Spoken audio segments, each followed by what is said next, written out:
ಪ್ರಿಯ ವಿದ್ಯಾರ್ಥಿಗಳೇ, ರಸಾಯನಶಾಸ್ತ್ರ ಭಾಗ ಹೌದಾ, ಭಾಗ ಎ ಆಯಿತಾ. ಭಾಗ ಬಿ ನೋಡ್ರಿ, ಅದು ರಸಾಯನಶಾಸ್ತ್ರ.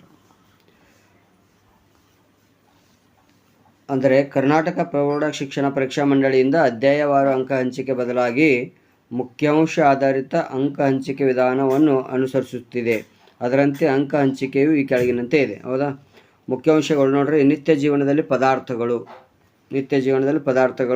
ಅಂತಕ್ಕಂಥದ್ದು ಅಧ್ಯಾಯಗಳು ಯಾವಪ್ಪ ಅಂತಂದರೆ ರಾಸಾಯನಿಕ ಕ್ರಿಯೆಗಳು ಮತ್ತು ಸಮೀಕರಣಗಳು, ಆಮ್ಲಗಳು ಮತ್ತು ಪ್ರತ್ಯಾಮ್ಲಗಳು ಮತ್ತು ಲವಣಗಳು, ಆಮ್ಲಗಳು, ಪ್ರತ್ಯಾಮ್ಲಗಳು ಮತ್ತು ಲವಣಗಳು, ಲೋಹಗಳು ಮತ್ತು ಅಲೋಹಗಳು, ಕಾರ್ಬನ್ ಮತ್ತು ಅದರ ಸಂಯುಕ್ತಗಳು.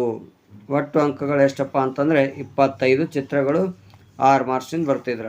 ಹೌದಾ, ಉದ್ದಿಷ್ಟವಾರು ಅಂಕ ಹಂಚಿಕೆ. ನೆಕ್ಸ್ಟ್ ಉದ್ದಿಷ್ಟವಾರು ಅಂತಂದರೆ ಉದ್ದಿಷ್ಟಗಳು ಅಂತ ಯಾವತ್ತಪ್ಪ ಅಂದರೆ ಸ್ಮರಣೆ ಅಂತ ಬರ್ತದೆ. ಸ್ಮರಣೆ, ತಿಳುವಳಿಕೆ, ಅನ್ವಯ ಕೌಶಲ್ಯ, ಚಿತ್ರರಚನಾ ಕೌಶಲ್ಯ, ಉನ್ನತ ಮಟ್ಟದ ಆಲೋಚನಾ ಕೌಶಲ್ಯ. ಶೇಕಡ ನೋಡ್ರಿ, ಸ್ಮರಣೆಗೆ 20%, ತಿಳುವಳಿಕೆ 40%, ಅನ್ವಯ 20%, ಕೌಶಲ್ಯಕ್ಕೆ 20%, ಟೋಟಲ್ 100% ಅದ.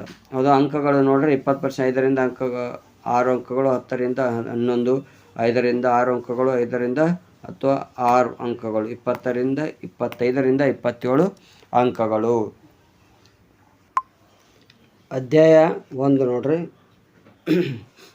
ರಾಸಾಯನಿಕ ಕ್ರಿಯೆಗಳು ಮತ್ತು ಸಮೀಕರಣಗಳು. ಹೌದಾ, ಫಸ್ಟ್ ಏನಪ್ಪ ಅಂತಂದರೆ 4 ಆಯ್ಕೆಗಳನ್ನು ಕೊಟ್ಟಿರ್ತಾರೆ. ಸರಿಯಾದ ಉತ್ತರ ಆಯ್ಕೆ 5 ಕ್ರಮಾಕ್ಷರದೊಂದಿಗೆ ಬರೆಯಬೇಕು. ಹೌದಾ, ಪ್ರತಿ ಪ್ರಶ್ನೆಗೆ 1 ಅಂಕಗಳಿರ್ತಾವೆ. ಪ್ರಶ್ನೆ 1 ನೋಡ್ರಿ, ರಾಸಾಯನಿಕ ಸಮೀಕರಣದಲ್ಲಿ ಪ್ರತಿವರ್ತಕಗಳನ್ನು ಬಾಣದ ಗುರುತಿನಿಂದ ಮುಂದೆ ಬರೆಯಲಾಗುತ್ತದೆ, ಬಾಣದ ಗುರುತಿನ ಹಿಂದೆ ಬರೆಯಲಾಗುತ್ತದೆ, ಬಾಣದ ಗುರುತಿನ ಮೇಲೆ ಬರೆಯಲಾಗುತ್ತದೆ, ಉತ್ಪನ್ನಗಳ ಮುಂದೆ ಬರೆಯಲಾಗುತ್ತದೆ. ಬಿ ಏನಪ್ಪ ಅಂತಂದರೆ ಬಾಣದ ಗುರುತಿನ ಹಿಂದೆ ಬರೆಯಲಾಗುತ್ತದೆ. 2ನೇ ಪ್ರಶ್ನೆ, ರಾಸಾಯನಿಕ ಕ್ರಿಯೆಯಿಂದ ದೊರೆಯುವ ಫಲಿತಾಂಶವನ್ನು ಹೀಗೆ ಕರೆಯುವರು. ಪ್ರತಿವರ್ತಕ ಅಂತ ಕರಿತೀವ, ಕ್ರಿಯಾವರ್ತಕ ಅಂತೀವ, ಉತ್ಪನ್ನ ಅಂತೀವ, ತಾಪ ಅಂತೀವ, ಅಥವಾ ನೋಡ್ರಿ 4ರಲ್ಲಿ ಇರ್ತಕ್ಕಂಥದ್ದು ಏನಂತ ಕರಿತೀವಿ. ರಾಸಾಯನಿಕ ಕ್ರಿಯೆಯಿಂದ ದೊರೆಯುವ ಫಲಿತಾಂಶ ಏನಂತ ಕರಿತೀವಿ ಅಂದರೆ ಬರ್ತಕ್ಕಂಥದ್ದು ಉತ್ಪನ್ನ ಅಂತ ಕರಿತೀವಿ. 3ನೇ ಪ್ರಶ್ನೆ, ಸತು ಪ್ಲಸ್ ಸಲ್ಫ್ರಿಕ್ ಆಮ್ಲ, ಸತುವಿನ ಸಲ್ಫೇಟ್ ಪ್ಲಸ್ ಹೈಡ್ರೋಜನ್ ಈ ಸಮೀಕರಣದಲ್ಲಿ ಉಂಟಾದ ಉತ್ಪನ್ನಗಳು. ಸತು, ಸತುವಿನ ಸಲ್ಫೇಟ್, ಹೈಡ್ರೋಜನ್, ಬಿ ಮತ್ತು ಸಿ ಎರಡು ನೋಡ್ರಿ, ಸತುವಿನ ಸಲ್ಫೇಟ್, ಹೈಡ್ರೋಜನ್ ಬಿಡುಗಡೆ ಆಗ್ತದೆ. ಪ್ರಶ್ನೆ 4, ರಾಸಾಯನಿಕ ಸಮೀಕರಣದಲ್ಲಿ ಈ ಸಂಖ್ಯೆ ಯಾವುದು? ಎಸ್ ಅಂತಂದರೆ ಘನ, ದ್ರವ, ಅನಿಲ, ಪ್ಲಾಸ್ಮಾ. ಘನ ಅಂತ ನೆನಪಿಟ್ರಿ. ಹೌದಾ, ರಾಸಾಯನಿಕ ಸಮೀಕರಣದಲ್ಲಿ ಎಲ್ ಮತ್ತು ಜಿ ಅಂತದ ಸಂಕೇತಗಳು ಪ್ರತಿನಿಧಿಸುವ ಸ್ಥಿತಿ ಕ್ರಮವಾಗಿ ಘನ, ಅನಿಲ, ದ್ರವ, ಘನ, ದ್ರವ, ಅನಿಲ, ಅನಿಲ, ದ್ರವ. ಹೌದಾ, ದ್ರವ ಮತ್ತು ಅನಿಲ ಅಂತ. ಸುಟ್ಟ ಸುಣ್ಣದ ಅಣುಸೂತ್ರ ಯಾವುದು ಅಂತ ಕೇಳಿರ್ತಾರೆ. ಹೌದಾ, ಸುಟ್ಟ ಸುಣ್ಣದ ಅಣುಸೂತ್ರ ಯಾವುದಪ್ಪ ಅಂತಂದರೆ CaO, ಕ್ಯಾಲ್ಸಿಯಂ ಆಕ್ಸೈಡ್. ಇದು ನೋಡ್ರಿ. ಅರಳಿದ ಸುಣ್ಣದ ರಾಸಾಯನಿಕ ಹೆಸರು ಮತ್ತು ಅಣುಸೂತ್ರ ಏನಪ್ಪ ಅಂತಂದರೆ ಅರಳಿದ ಸುಣ್ಣದ ರಾಸಾಯನಿಕ ಹೆಸರು ಏನಪ್ಪ ಅಂತಂದರೆ ಬಿ ಆಪ್ಷನ್ ಕರೆಕ್ಟ್ ನೋಡ್ರಿ, ಕ್ಯಾಲ್ಸಿಯಂ ಹೈಡ್ರಾಕ್ಸೈಡ್ ಅದ, CaOH2. ಅರಳಿದ ಸುಣ್ಣದ ರಾಸಾಯನಿಕ ಹೆಸರು ಮತ್ತು ಅಣುಸೂತ್ರ ಅಂತ ಕೇಳ್ಯಾರ, calcium hydroxide, CaOH2. Ferrous sulphate ಹರಳಿನ ಬಣ್ಣ ಹಸಿರು, ಹಳದಿ, ದ್ರವ, ಅನಿಲ ಅಥವಾ ದ್ರವಿತ ಅಂತ ಕೇಳ್ಯಾರ. ಹಸಿರು ಆಗಿರ್ತದೆ. ಫೆರಸ್ ಸಲ್ಫೇಟ್ ಹರಳಿನ ಬಣ್ಣ ಯಾವುದಪ್ಪ ಅಂದರೆ ಹಸಿರಾಗಿರ್ತವೆ ನೋಡ್ರಿ. ನೆಕ್ಸ್ಟ್ ಪ್ರಶ್ನೆ 9ನೇ ಪ್ರಶ್ನೆ, ಸೀಸದ ನೈಟ್ರೇಟನ್ನು ಉಷ್ಣ ವಿಭಜನೆಗೆ ಒಳಪಡಿಸಿದಾಗ ಉತ್ಪತ್ತಿಯಾಗುವ ಕಂದು ಬಣ್ಣದ ಧೂಮ್ ಅಂತಂದರೆ ಸೀಸದ ನೈಟ್ರೇಟ್ ಉಷ್ಣ ವಿಭಜನೆಗೆ ಒಳಪಡಿಸಿದಾಗ ಉತ್ಪತ್ತಿಯಾಗುವ ಕಂದು ಬಣ್ಣದ ಯಾವಪ್ಪ ಅಂತಂದರೆ ಕಂದು ಬಣ್ಣದಪ್ಪ ಅಂದರೆ ನೈಟ್ರೋಜನ್ ಡೈಆಕ್ಸೈಡ್ ಇರುತ್ತೆ, NaO2 ಆನ್ಸರ್ ನೋಡಿ. ಸೀಸದ ಉಷ್ಣ ವಿಭಜನೆ ಒಳಪಡಿಸಿದಾಗ ಬರ್ತಕ್ಕಂಥ ಉತ್ಪತ್ತಿಯಾಗುವ ಕಂದು ಬಣ್ಣದ ಉತ್ಪನ್ನ ಯಾವಪ್ಪ ಅಂತಂದರೆ ನೈಟ್ರೋಜನ್ ಡೈಆಕ್ಸೈಡ್. ಪ್ರಶ್ನೆ 10,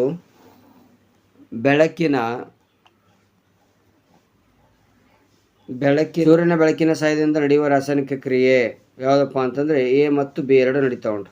AgCl, Ag+Cl2, AgBr, Ag+Br2 ಇವೆರಡು ಭಾಳ ಇಂಪಾರ್ಟೆಂಟು. ಎ ಮತ್ತು ಬಿ ಸೂರ್ಯನ ಬೆಳಕಿನ ಸಹಾಯದಿಂದ ನಡೀತಕ್ಕಂಥ 2 ಕ್ರಿಯೆಗಳು.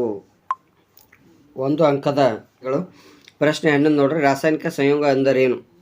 ರಾಸಾಯನಿಕ ಕ್ರಿಯೆ ನಡೆದಾಗ 2 ಅಥವಾ 2ಕ್ಕಿಂತ ಹೆಚ್ಚು ಪ್ರತಿವರ್ತಕಗಳು ಸೇರಿ ಒಂದು ಉತ್ಪನ್ನವಾಗುವ ಕ್ರಿಯೆಗೆ ಏನಂತ ಕರಿತೀವಿ ಅಂದರೆ ರಾಸಾಯನಿಕ ಸಂಯೋಗ. ರಾಸಾಯನಿಕ ಕ್ರಿಯೆ ನಡೆದಾಗ ಏನಪ್ಪ ಅಂದರೆ 2 ಅಥವಾ 2ಕ್ಕಿಂತ ಹೆಚ್ಚು ಪ್ರತಿವರ್ತಕಗಳು ಸೇರಿ ಒಂದು ಉತ್ಪನ್ನ ಆಗ್ತದೆ ಅಂಥದಕ್ಕೆ ರಾಸಾಯನಿಕ ಸಂಯೋಗ ಅಂತ ಕರಿತೀವಿ. ರಾಸಾಯನಿಕ ಪ್ರಶ್ನೆ 12 ರಾಸಾಯನಿಕ ವಿಭಜನೆ ವ್ಯಾಖ್ಯಾನಿಸಿ. ರಾಸಾಯನಿಕ ಕ್ರಿಯೆ ನಡೆದಾಗ ಒಂದು ಪ್ರತಿವರ್ತಕವು ವಿಭಜನೆ ಹೊಂದಿ 2 ಅಥವಾ 2ಕ್ಕಿಂತ ಹೆಚ್ಚು ಉತ್ಪನ್ನಗಳಾಗುವ ಕ್ರಿಯೆಗೆ ಏನಂತ ಕರಿತೀವಿ ಅಂದರೆ ರಾಸಾಯನಿಕ ವಿಭಜನೆ. ರಾಸಾಯನಿಕ ಕ್ರಿಯೆಯ ವಿಧಗಳು ಯಾವುವು? ರಾಸಾಯನಿಕ ಸಂಯೋಗ, ರಾಸಾಯನಿಕ ವಿಭಜನೆ, ರಾಸಾಯನಿಕ ಸ್ಥಾನಪಲ್ಲಟ ಹಾಗೂ ರಾಸಾಯನಿಕ ದ್ವಿಸ್ಥಾನಪಲ್ಲಟ. ನೆಕ್ಸ್ಟ್ ಪ್ರಶ್ನೆ 14 ಕಲ್ಲಿದ್ದಲಿನ ದಹನವು ಯಾವ ವಿಧದ ರಾಸಾಯನಿಕ ಕ್ರಿಯೆಯಾಗಿದೆ? ರಾಸಾಯನಿಕ ಸಂಯೋಗ. ಪ್ರಶ್ನೆ 15 ಫೆರಸ್ ಸಲ್ಫೇಟ್ ಹರಳನ್ನು ಕಾಯಿಸಿದಾಗ ಹಸಿರು ಬಣ್ಣ ಕಳೆದುಕೊಳ್ಳುತ್ತದೆ ಏಕೆ? ಉಷ್ಣ ವಿಭಜನೆಗೆ ಒಳಪಟ್ಟು ನೀರನ್ನು ಕಳೆದುಕೊಳ್ಳುವುದರಿಂದ ಆಗ್ತದೆ. ಪ್ರಶ್ನೆ 16 ಉಷ್ಣ ವಿಭಜನೆ ಕ್ರಿಯೆ ಎಂದರೇನು? ರಾಸಾಯನಿಕ ವಿಭಜನೆ ಕ್ರಿಯೆಯನ್ನು ಕಾಸುವ ಮೂಲಕ ನಡೆಸುವ ಕ್ರಿಯೆಗೆ ಉಷ್ಣ ವಿಭಜನೆ ಕ್ರಿಯೆ ಎನ್ನುವರು. ಪ್ರಶ್ನೆ 17 ಬೆಳ್ಳಿಯ ಕ್ಲೋರೈಡ್ ಸೂರ್ಯನ ಬೆಳಕಿನಲ್ಲಿ ಬೂದು ಬಣ್ಣಕ್ಕೆ ತಿರುಗುತ್ತದೆ ಏಕೆ? ಬೆಳ್ಳಿ ಕ್ಲೋರೈಡ್ ಸೂರ್ಯನ ಬೆಳಕಿನಲ್ಲಿ ವಿಭಜನೆ ಹೊಂದಿ ಬೆಳ್ಳಿ ಹಾಗೂ ಕ್ಲೋರಿನ್ ಆಗುತ್ತದೆ. ಪ್ರಶ್ನೆ 18 ಅಂತರುಷ್ಣಕ ಕ್ರಿಯೆ ಎಂದರೇನು? ರಾಸಾಯನಿಕ ಕ್ರಿಯೆಯಲ್ಲಿ ಉಷ್ಣ ಅಥವಾ ಶಕ್ತಿ ಏರಿಕೆಯಾಗುವ ಕ್ರಿಯೆಗೆ ಅಂತರುಷ್ಣಕ ಕ್ರಿಯೆ ಅಂತ ಕರಿತೀವಿ. ಉತ್ಕರ್ಷಣ ಕ್ರಿಯೆ ಎಂದರೇನು? ಪ್ರಶ್ನೆ 19 ರಾಸಾಯನಿಕ ಕ್ರಿಯೆಯಲ್ಲಿ ವಸ್ತುವೊಂದು ಆಮ್ಲಜನಕ ಪಡೆದುಕೊಳ್ಳುವಾಗ ಕ್ರಿಯೆಗೆ ಏನಂತ ಕರಿತೀವಿ? ಉತ್ಕರ್ಷಣ ಕ್ರಿಯೆ ಅಂತ ಕರಿತೀವಿ. ಯಾವುದು ಆಮ್ಲಜನಕ ತಗೋತದ ಅದು ಉತ್ಕರ್ಷಣ. ಅಪಕರ್ಷಣ ಕ್ರಿಯೆ ಅಂತಂದ್ರೆ ರಾಸಾಯನಿಕ ಕ್ರಿಯೆಯಲ್ಲಿ ವಸ್ತುವೊಂದು ಆಮ್ಲಜನಕ ಕಳೆದುಕೊಳ್ಳುವುದು, ಇದು ಪಡೆದುಕೊಳ್ಳುವುದು, ಇದು ಕಳೆದುಕೊಳ್ಳುವುದು. ಇಷ್ಟೇ ನೆನಪಿಟ್ಕೊಳ್ಳಿ. ಆಮ್ಲಜನಕ. ಚಿಪ್ಸ್ ಪೊಟ್ಟಣದಲ್ಲಿ ನೈಟ್ರೋಜನ್ ಅನಿಲ ಹಾಯಿಸುವ ಉದ್ದೇಶವೇನು? ಪ್ರಶ್ನೆ 21 ಚಿಪ್ಸ್ ಕಮಟುವಿಕೆ ಒಳಪಡದೆ ಇರುವಂತೆ ಮಾಡಲು. ಚಿಪ್ಸ್ ಏನಪ್ಪ ಅಂತಂದರೆ ಕಮಟುವಿಕೆ ಅಂತಂದರೆ ಕೊಳ್ಳಾರ್ದಂಗೆ ಅಥವಾ ಹಳಸಲಾರ್ದಂಗೆ ಅಂತ ವರ್ಡ್ ಅದು ಕಮಟುವಿಕೆ ಅಂತ ಕರೀತಾರೆ ಅದಕ್ಕೆ. ಹೌದಾ? ನೆಕ್ಸ್ಟ್ ತಾಮ್ರವು 22ನೇ ಪ್ರಶ್ನೆ ನೋಡ್ರಿ. ತಾಮ್ರವು ಸಂಕ್ಷಾರಣಕ್ಕೆ ಒಳಪಟ್ಟಾಗ ಉಂಟಾಗುವ ಬದಲಾವಣೆ ಏನು? ತಾಮ್ರದ ಮೇಲೆ ಹಸಿರು ಬಣ್ಣದ ಲೇಪನ ಕಂಡುಬರುತ್ತದೆ, ಅದಕ್ಕೆ ಸಂಕ್ಷಾರಣ ಅಂತ ಕರೀತಾರೆ. ಅದು ಬದಲಾವಣೆ ಆಗೋ ಕಾರಣ ಏನಪ್ಪ ಅಂದ್ರೆ ತಾಮ್ರದ ಮೇಲೆ ಹಸಿರು ಬಣ್ಣ ಲೇಪನ ಕಂಡುಬರುತ್ತದೆ. ಈ ಪ್ರಶ್ನೆ 23 ಬೆಳ್ಳಿಯು ಸಂಕ್ಷಾರಣಕ್ಕೆ ಒಳಪಟ್ಟಾಗ ಉಂಟಾಗುವ ಬದಲಾವಣೆ ಏನು ಅಂತ ಅಂದರೆ ಬೆಳ್ಳಿಯ ಮೇಲೆ ಕಪ್ಪು ಬಣ್ಣ ಲೇಪನ ಕಂಡುಬರುತ್ತದೆ. ಈ ಥರ ಗೊತ್ತಾಗುತ್ತೆ ನಮಗೆ. ಪ್ರಶ್ನೆ 24 ಕಬ್ಬಿಣವು ಸಂಕ್ಷಾರಣಕ್ಕೆ ಒಳಪಟ್ಟಾಗ ಉಂಟಾಗುವ ಬದಲಾವಣೆ ಏನು? ಕಬ್ಬಿಣ ತುಕ್ಕು ಹಿಡಿಯುತ್ತದೆ. ಇಷ್ಟೇ. ಪ್ರಶ್ನೆ 25 ತುಕ್ಕು ಅಥವಾ ಜಂಗು ಎಂದರೇನು? ಕಬ್ಬಿಣದ ಜಲೀಯ ಆಕ್ಸೈಡನ್ನು ತುಕ್ಕು ಅಥವಾ ಜಂಗು ಎನ್ನುವರು. ಪ್ರಶ್ನೆ 26 ಪ್ರಕ್ಷೇಪ ಎಂದರೇನು? ಉತ್ತರ ನೋಡ್ರಿ. ರಾಸಾಯನಿಕ ಕ್ರಿಯೆ ನಡೆದಾಗ ಉತ್ಪತ್ತಿಯಾಗುವ ಜಲ ವಿಲೀನಗೊಳ್ಳದ ವಸ್ತುವನ್ನು ಪ್ರಕ್ಷೇಪ ಎನ್ನುವರು. ನೀರಿನಲ್ಲಿ ಕರಗದಕ್ಕೆ ಏನಂತ ಕರಿತೀವಿ? ಪ್ರಕ್ಷೇಪ ಅಂತ ಕರಿತೀವಿ.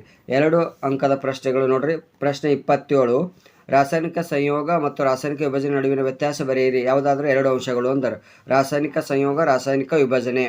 ಇಲ್ಲಿ ನೋಡಿ 2ಕ್ಕಿಂತ ಹೆಚ್ಚು ಪ್ರತಿವರ್ತಕಗಳಿರ್ತವೆ. ಇಲ್ಲಿ 1 ಪ್ರತಿವರ್ತಕ ಇರ್ತದೆ. 1 ಉತ್ಪನ್ನ ಇದ್ದರೆ ಇಲ್ಲಿ 2 ಹೆಚ್ಚು ಉತ್ಪನ್ನಗಳಿರ್ತವೆ. ಉದಾಹರಣೆಗೆ H2+O2 ಆಕ್ಸಿಜನ್ ವಾಟರ್ ಫಾರ್ಮೇಷನ್ ಇತ್ತು, ಇದು ರಾಸಾಯನಿಕ ಸಂಯೋಗ. ರಾಸಾಯನಿಕ ವಿಭಜನೆಗಪ್ಪ ಅಂದರೆ FeSO4 ಒಂದಿದ್ದು 2ಕ್ಕಿಂತ ಹೆಚ್ಚವ ಅದು Fe2O3+SO2+SO3. ನೆಕ್ಸ್ಟ್ ಪ್ರಶ್ನೆ ಉತ್ಕರ್ಷಣ ಮತ್ತು ಅಪಕರ್ಷಣ ನಡುವಿನ ವ್ಯತ್ಯಾಸ ಬರೆಯಿರಿ. ಯಾವುದಾದ್ರೂ 2 ಅಂಶಗಳು ಅಂತ ಕೇಳ್ಯಾರ. ಯಾವುದಾದ್ರೂ 2 ಅಂಶಗಳು.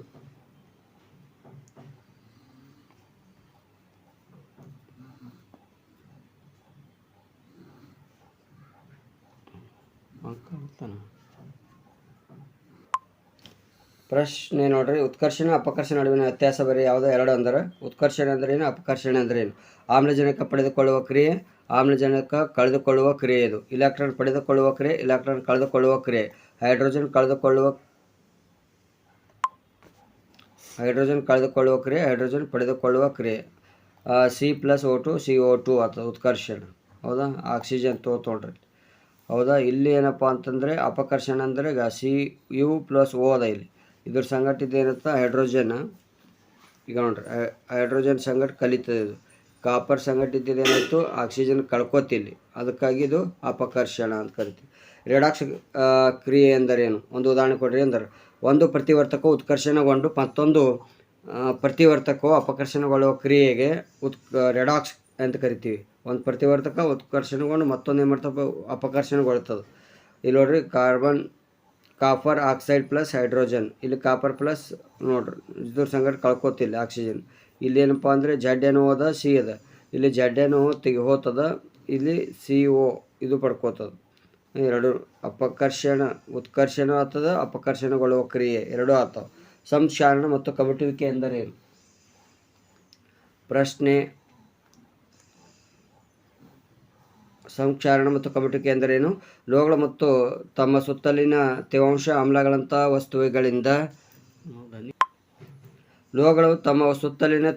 ಆಮ್ಲಗಳಂಥ ವಸ್ತುಗಳಿಂದ ಆಕ್ರಮಿಸಲ್ಪಡುವ ಕ್ರಿಯೆಗೆ ಸಂಕ್ಷಾರಣ ಎನ್ನುವರು. ಕೊಬ್ಬು, ಎಣ್ಣೆ ಪದಾರ್ಥಗಳು ಉತ್ಕರ್ಷಣಗೊಳ್ಳುವ ಕ್ರಿಯೆಗೆ ಕಮಟುವಿಕೆ ಎನ್ನುವರು. ಪ್ರಶ್ನೆಗಳು: ರಾಸಾಯನಿಕ ಸ್ಥಾನಪಲ್ಲಟ ಹಾಗೂ ದ್ವಿತೀಯ ಸ್ಥಾನಪಲ್ಲಟ ಕ್ರಿಯೆಗಳಿಗೆ ಒಂದೊಂದು ಸಮೀಕರಣ ಬರೆಯಿರಿ ಕೇಳ್ಯಾರ.